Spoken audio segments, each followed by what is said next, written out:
morning, Year 7.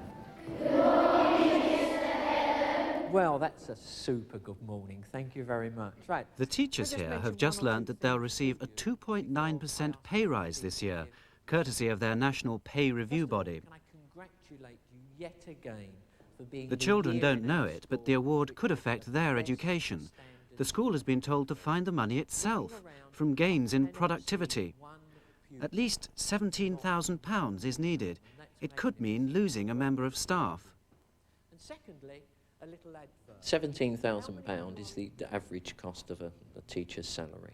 And so if we were to have to reduce one teacher, that would affect the curriculum we offer, the number of pupils in a class, or possibly the support we give to children with learning difficulties.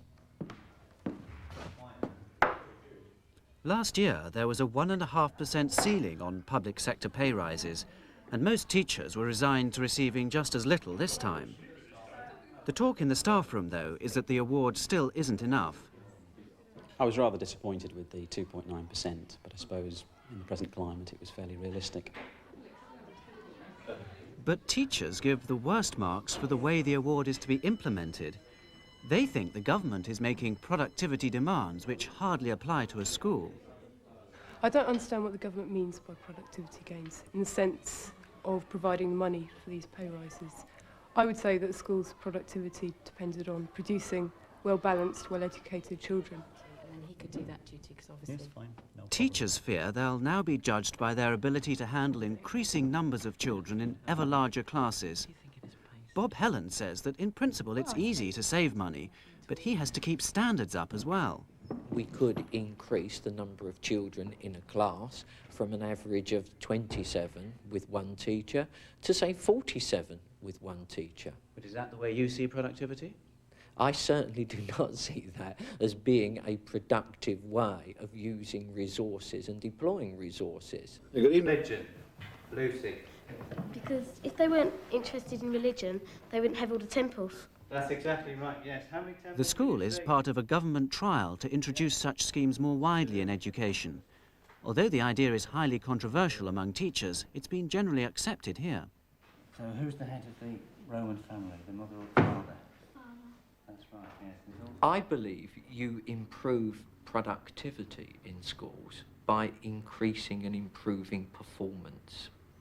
Good performing teachers provide quality learning experiences for our pupils which lead to their academic and social development, and that should be the thrust in terms of our performance pay. OK, hold it there, get straight to American Tourist, OK?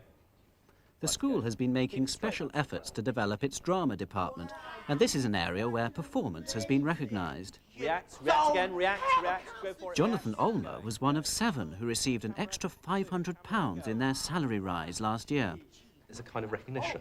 I mean, the financial sum isn't particularly a great deal, but I think it's just the fact that someone's recognised what you're doing and saying, well done, you are doing a good job, and keep going. Stop plugging the show, Marvin.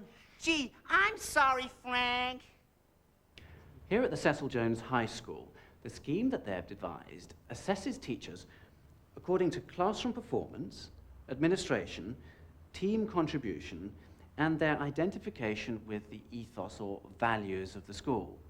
The heads of department and the teachers provide a mark from 0 to 5. The higher you score, the more likely you are to get an award. Now, the scheme has been devised with the full collaboration of the teachers in the school. And what helps ensure their cooperation is the knowledge that they'll still get their annual pay increases. Any performance awards are on top of that.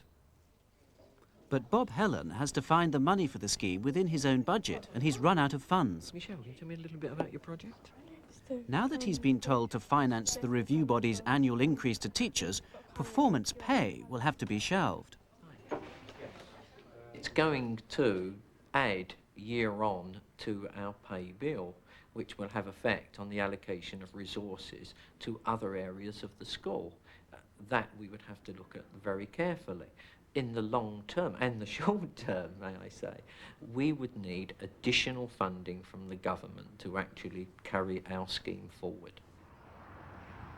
Though this school can't now afford it, performance-related pay is becoming embedded in an increasing number of public institutions.